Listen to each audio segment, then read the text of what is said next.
வணக்கம். வாங்க, தென்னிந்தியாவுல இப்போ நிலவெட்டு இருக்கிற இந்த குழப்பமான நவம்பர் மாசத்து வெதரை பத்தி கொஞ்சம் விரிவா பார்க்கலாம். திடீர்னு ஏன் இவ்ளோ வெயில் அடிக்குது? நாம எதிர்பார்க்கிற மழை எப்போதான் வரும்? இது எல்லாத்தையும் பத்தி தான் இப்போ நாம தெரிஞ்சுக்க போறோம். ஆமா, இது நவம்பர் மாசம்தான். ஆனா வெளியில போய் பார்த்தா ஏதோ கத்திரி வெயில் அடிக்கிற மாதிரி இருக்கு இல்லையா? நீங்க தென்னிந்தியாவுல இருந்தீங்கன்னா கண்டிப்பா அதை யோசிச்சுட்டு இருப்பீங்க. என்னடா இது நவம்பர் மாசத்துல இப்படி ஒரு வெயில்னு. சரி வாங்க, இதுக்கு என்ன காரணம்னு ஆழமா பார்க்கலாம். முதல்ல இந்த பிரச்சனைய நாம சரியா புரிஞ்சுக்கலாம்.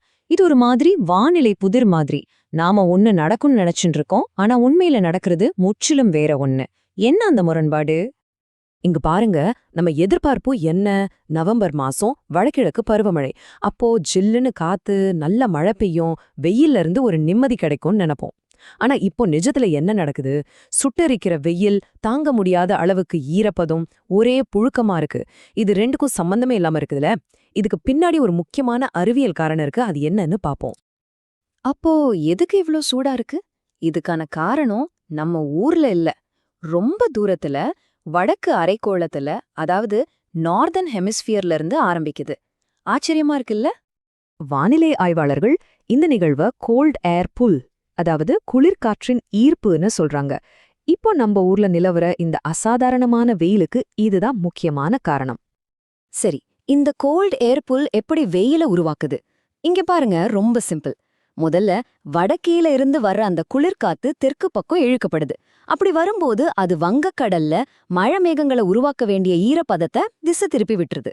அதுக்கு பதிலா என்ன பண்ணுதுன்னா, ஆந்திரா, கர்நாடகா மாதிரி நிலப்பகுதிகளிலிருந்து வறண்ட சூடான காத்த நம்ம தமிழ்நாடு மேல இழுத்துட்டு வருது. இந்த காத்து கடல் பக்கம் போகும்போது நம்ம மேல வீசுறதால தான் இவ்வளவு வெயிலும் புழுக்கமும் ஏற்படுது. சிம்பிளா சொல்லணும்னா, மழைக்காற்றை தடுத்துட்டு தரைக்காற்றை நம்ம பக்கம் திருப்பி விடுது. சரி சரி, போதும் இந்த வெயில் புராணம். எல்லோரும் கேக்குற ஒரே கேள்வி, மழை எப்போ வரும் தான். வாங்க, அதுக்கான பதில பார்க்கலாம். இந்த வெயில் நிலைமை எப்படி கொஞ்சம் கொஞ்சமா மாறி மழைக்கு வழிவிட போகுதுன்னு இனி வரப்போற பகுதிகள்ல பார்க்கலாம். மழை உடனே பரவலா பெய்யாது, மாற்றம் மெதுவா தான் ஆரம்பிக்கும். முதற்கட்டமா நவம்பர் 2ல இருந்து 4 வரைக்கும் சென்னை, திருவள்ளூர் மாதிரி வடக்கு மாவட்டங்கள்ல சாயங்கால நேரத்துல அங்கங்க இடியோட மழை பெய்ய ஆரம்பிக்கும். அதுக்கப்புறம் மெதுவா டெல்டா பகுதிகளுக்கும் பரவும். இதுதான் மாற்றத்தோட முதல் அறிகுறி. இப்போ முக்கியமான கட்டத்திற்கு வரும். நவம்பர் 5ஆம் தேதிக்கு அப்புறம் தான் விளையாட்டே ஆரம்பிக்குது. மழை எல்லா மாவட்டங்களுக்கும் பரவ ஆரம்பிக்கும். இதுவரைக்கும் மழையே பார்க்காத தென் மாவட்டங்கள், மேற்கு மாவட்டங்கள்லயும் மழை பெய்ய தொடுகும். ஆனா மழை விட்டு விட்டு தான் பெய்யும். பகல்ல வெயில், புழுக்கம் அப்படியே தான் இருக்கும். ஆனா சாயங்காலத்துல இடியுடன் கூடிய மழைக்கான வாய்ப்பு நல்லாவே அதிகமாகும். ஆனா பொறுங்க, இந்த சின்ன சின்ன மழையெல்லாம் வெறும் ட்ரெய்லர் தான். இந்த மாசத்தோட மெயின் பிக்சரே இனிமே தான் வரப்போகுது. 3 பெரிய சிஸ்டம்ஸ் நமக்காக காத்துட்டு இருக்கு. ஆமா, நீங்க கேட்டது சரிதான். மூணு வலுவான வானிலை அமைப்புகள் உருவாக போகுதுன்னு கணிச்சிருக்காங்க.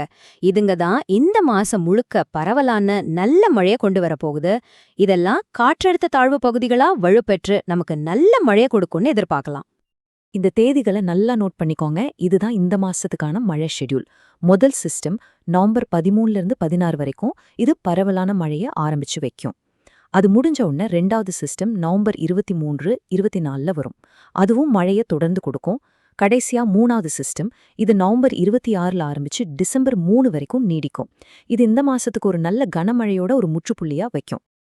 சரி, இப்போ இது எல்லாத்தையும் ஒன்னா சேர்த்து பார்க்கலாம். அப்போ சுருக்கமா சொல்லணும்னா என்னதான் நடக்க போகுது? நாம என்ன எதிர்பார்க்கலாம்? வானிலை ஆய்வாளர்கள் நமக்கு சொல்ற ஒரே ஒரு முக்கியமான விஷயம் இதுதான். தயவு செஞ்சு இப்போ இருக்கிற வெயிலையும் புழுக்கத்தையும் பார்த்து குழம்பாதீங்க, கவலைப்படாதீங்க. நல்ல மழை கண்டிப்பா வரப்போகுது. ஆக, நாம மனசுல வச்சுக்க வேண்டிய முக்கியமான பாயிண்ட் இதுதான்.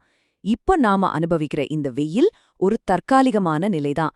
இதுக்கு தரைக்காற்று தான் காரணம். இது பருவமழை ஃபெயிலியர் கிடையாது. இதுக்கப்புறம் ஒரு நல்ல மழைக்காலம் வரப்போகுதுங்கிறது தான் உண்மை. சரி, எல்லாம் ஓகே. ஆனா இத நம்ம மனசுல ஒரு பெரிய கேள்வியே எழுப்புது. இவ்ளோ கடுமையான வெயிலுக்கு அப்புறம் அடுத்தடுத்து வரப்போற இந்த கனமழை நம்ம ஊரோட நீர் ஆதாரங்களுக்கும் விவசாயத்துக்கும் எப்படிப்பட்ட தாக்கத்தை ஏற்படுத்த போகுது? இது நல்லதா இருக்குமா இல்ல பாதிப்புகள் இருக்குமா? இது நம்ம யோசிக்க வேண்டிய ஒரு முக்கியமான விஷயம்.